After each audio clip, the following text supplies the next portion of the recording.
नमस्कार दोस्तों, Ardor edutech के यूट्यूब चैनल पर आपका स्वागत है। रैपिड रिवीजन कोर्स में नेक्स्ट क्लास है। अब तक जो हमने किया था वो हिस्टोरिकल बैकग्राउंड किया था, बोरोड फीचर किया था, उसके बाद हमने साइलेंट फीचर किया था और कॉन्स्टिट्यूशनल असेंबली जो कॉन्स्टिट्यूशन तैयार करेगी उसके बारे में भी पढ़ लिया था, शेड्यूल्स पढ़ लिए थे। आज हम शुरुआत करेंगे, वो करेंगे पार्ट नंबर 1 से, यूनियन एंड इट्स टेरिटरी। जो कॉन्स्टिट्यूशनल असेंबली बन गई, अब भारत के संविधान की बारी है, उसमें कौन कौन सा आर्टिकल है उसके बारे में बात करेंगे। जब लास्ट लेक्चर हम पढ़ रहे थे तो वहां हमने बरूबरी केस देखा था, केशवानंदी भारती केस देखा था, और वहीं LIC ऑफ इंडिया केस 1995 ये देखा था। जो बरूबरी केस था वो ये कह रहा था कि जो प्रियम्बल है वो भारतीय संविधान का पार्ट नहीं है। वहीं जो केशवानंदी भारती केस है उसने ये बोला कि जो प्रियम्बल है वो भारतीय संविधान का पार्ट है। और जो लास्ट केस था LIC केस ऑफ इंडिया, वो कहता है कि जो प्रियम्बल है वो इंटीग्रल पार्ट है भारतीय संविधान का। अब तक हमने ये पढ़ा था।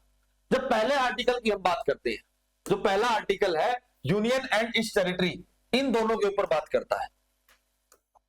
भारत के स्टेट और उसके अंदर जो टेरिटरी है उसकी बात करता है। अगर आपसे जो क्वेश्चन है वो ये पूछा जाए, इंडिया दैट इज भारत, ये हमारे संविधान में लिखा हुआ है और कोई दूसरा नाम जो भारत के संविधान में नहीं लिखा हुआ, सिर्फ 2 ही नाम भारत के लिखे हुए हैं। और इस पहले आर्टिकल में क्या क्या आता है, जो स्टेट्स हैं हरियाणा, पंजाब, यूपी, बिहार, ये जो सभी स्टेट है ये इस टेरिटरी में इंक्लूड है। दूसरा, चंडीगढ़, दिल्ली, अंडमान निकोबार, लक्षद्वीप आइलैंड, ये सारे जो यूनियन टेरिटरी है ये भी इंक्लूड है। अब जो नेक्स्ट जो पॉइंट है वो है territory acquired by the government of India. अगर कोई टेरिटरी एक्वायर कर ली है इंडिया ने, वो भी भारतीय जो टेरिटरी है उसके अंडर आता है। अब ये टेरिटरी कौन सी होती है? जो पहला जो इसका एग्जांपल हो सकता है वो है सिक्किम। जो सिक्किम है वो भारत में ऐसे ही इंक्लूड किया गया था। पहले जो सिक्किम थी वो किसी और अंडर, किसी रूलर के अंडर थी, तो उसको हटाकर वो भारत की टेरिटरी में इंक्लूड कर लिया गया। जब आपने कहीं देखा होगा आपसे पहले जो 100 जो अमेंडमेंट था उसमें हमने बांग्लादेश के साथ कुछ बदलाव किया था लैंड का। जो इंडिया के अंदर जो लैंड आ गई वो अब टेरिटरी ऑफ इंडिया कहलाएगा। वो टेरिटरी वो एक्वायर की हमने, वो किसी भी तरीके से की हो तो अब वो इंडिया का पार्ट है और उसमें जो लोग रह रहे हैं वो अब भारत के नागरिक हैं। ये था पहला नंबर आर्टिकल। इसके बाद जो दूसरा आर्टिकल है वो क्या कहता है, वो भारत में एक नया स्टेट ऐड करने की बात करता है। अब भारत में नया स्टेट ऐड कैसे होगा? अब भारत में जो नया स्टेट है वो 2 तरीके से ऐड हो। पहला जो आर्टिकल नंबर 2 और उसके बाद आर्टिकल नंबर 3, दोनों एक ही जैसी बात करते हैं। जो आर्टिकल 2 है वो बात करता है कोई नई टेरिटरी इंक्लूड करने के बारे में। मतलब अब तक जो वो टेरिटरी है भारतीय सरजमी की टेरिटरी नहीं है, अभी वो किसी और के अंडर काम कर रही है। अगर उसको भारत में इंक्लूड करना है तो आर्टिकल नंबर 2 का यूज होगा, एडमिशन और एस्टेब्लिशमेंट ऑफ न्यू स्टेट। इसमें सिक्किम फिर से एग्जांपल आता है क्योंकि सिक्किम किसी और डेंसिटी के अंडर काम करता था, अब वो भारत का पार्ट हो गया तो वो आर्टिकल नंबर 2 का यूज हुआ। सिक्किम को ऐड करने के लिए जो अमेंडमेंट 35 है 1975, इसका यूज हुआ था। अब ये है आर्टिकल नंबर 2। और जो आर्टिकल नंबर 3 है वो क्या कहता है?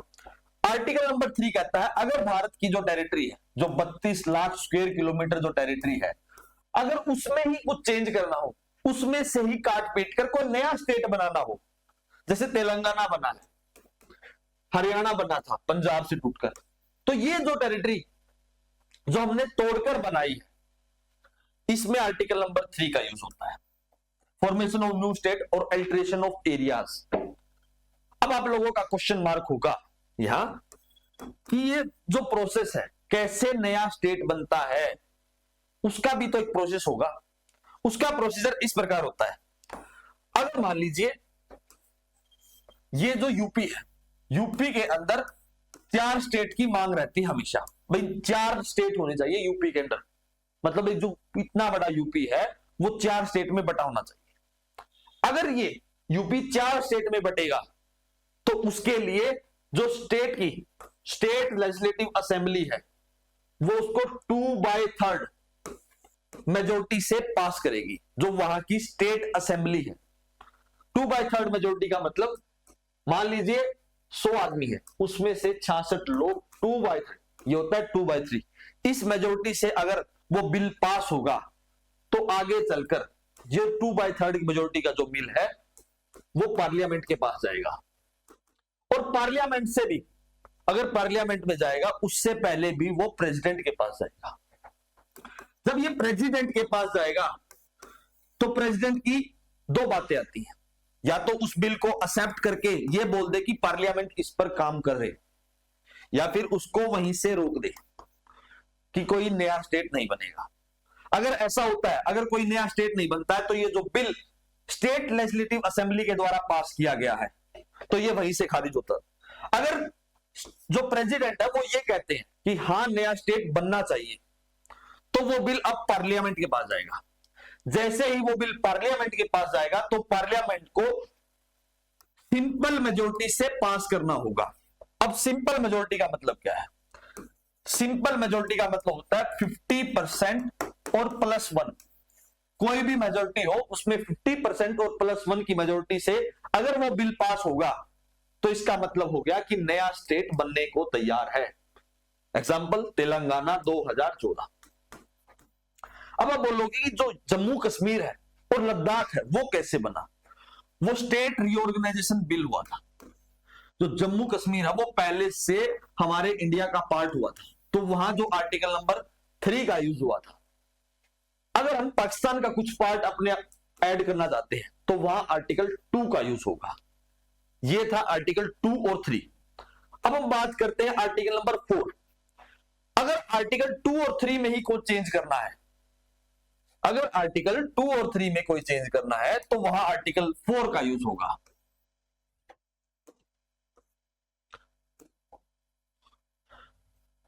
आर्टिकल 4 का यूज होगा, लेकिन वहां कोई जो पार्लियामेंट्री अमेंडमेंट है, जो कॉन्स्टिट्यूशनल में अमेंडमेंट करते हैं हम आर्टिकल 368 के तहत, उसका कोई यूज नहीं होगा।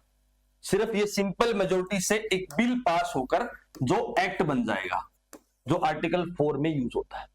जब भी आर्टिकल 4 का यूज होगा, मतलब स्टेट की बाउंड्री बदलनी हो या फिर नया स्टेट ऐड करना हो, तो दो शेड्यूल में चेंज होगा। एक तो शेड्यूल नंबर 1 और एक शेड्यूल नंबर 4। अब ये दोनों क्या है?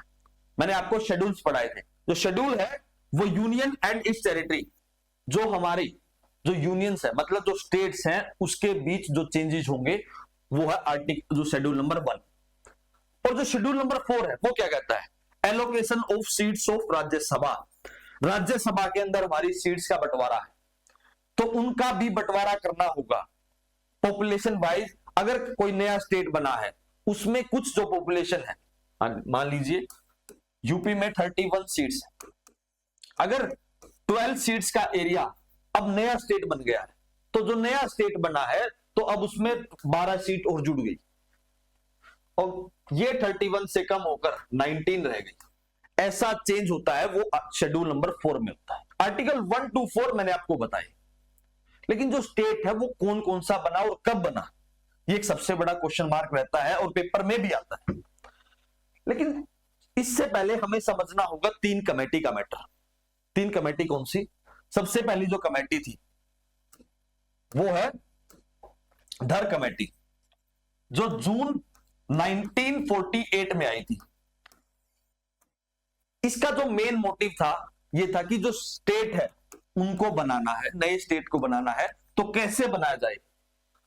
तो इन्होंने मना किया कि एक स्टेट और एक लैंग्वेज, ऐसा कोई प्रोविजन नहीं हो सकता। लिंग्विस्टिक बेस पर हम स्टेट नहीं बना सकते। उसके बाद नई कमेटी आती है JVP कमेटी, जवाहरलाल नेहरू, पटाभी विश्वेश्वरैया और सरदार वल्लभ भाई पटेल। इन तीनों ने मिलकर एक कमेटी बनाई और इन्होंने भी मना कर दिया कि लैंग्वेज के बेस पर स्टेट नहीं बनेगा। उसके बाद बहुत सारी मांग खड़ी होती है 1953 में आंध्र प्रदेश को बनाने के लिए, और आंध्र प्रदेश एक नया स्टेट बनता भी है लिंग्विस्टिक बेसिस पर। लेकिन उसके बाद हर जगह जो मांग है लिंग्विस्टिक बेसिस पर स्टेट बनाने की वो बहुत तेजी से शुरू हुई। उसके बाद फजल अली आयोग आता है, और जो फजल अली आयोग है 1956 में, यह कहता है कि लिंग्विस्टिक बेसिस पर स्टेट बन सकता है, लेकिन वो जरूरी नहीं है कि क्या एक स्टेट के साथ एक लैंग्वेज का फॉर्मूला यूज हो। एक स्टेट में दो लैंग्वेज भी यूज हो सकती है। एक फॉर्मूला निकाला कि जो स्टेट बनाने की जो मांग है वो कम हो सके।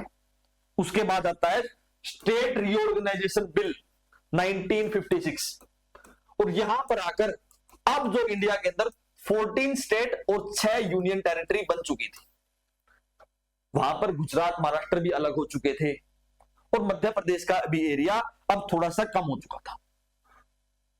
उसके बाद नागालैंड बनता है, और 1966 में 1966 में हरियाणा बनकर तैयार हो जाता है। हिमाचल प्रदेश एक यूनियन टेरिटरी बन जाती है। 1987 में गोवा अरुणाचल प्रदेश बनते हैं। 2000 में छत्तीसगढ़, झारखंड और उत्तराखंड बनता है। ये 3 स्टेट एकदम से बनते हैं। वहीं जब 2014 की हम बात करते हैं तो वहां तेलंगाना आपको बनाए दिखता है। वहीं 2019 में जम्मू कश्मीर और जो लद्दाख की यूनियन टेरिटरी बनती है। इतना सारा चेंज होता है कब? जब हमारा जो संविधान है जो लागू हुआ और आज तक। यह है पार्ट नंबर 1।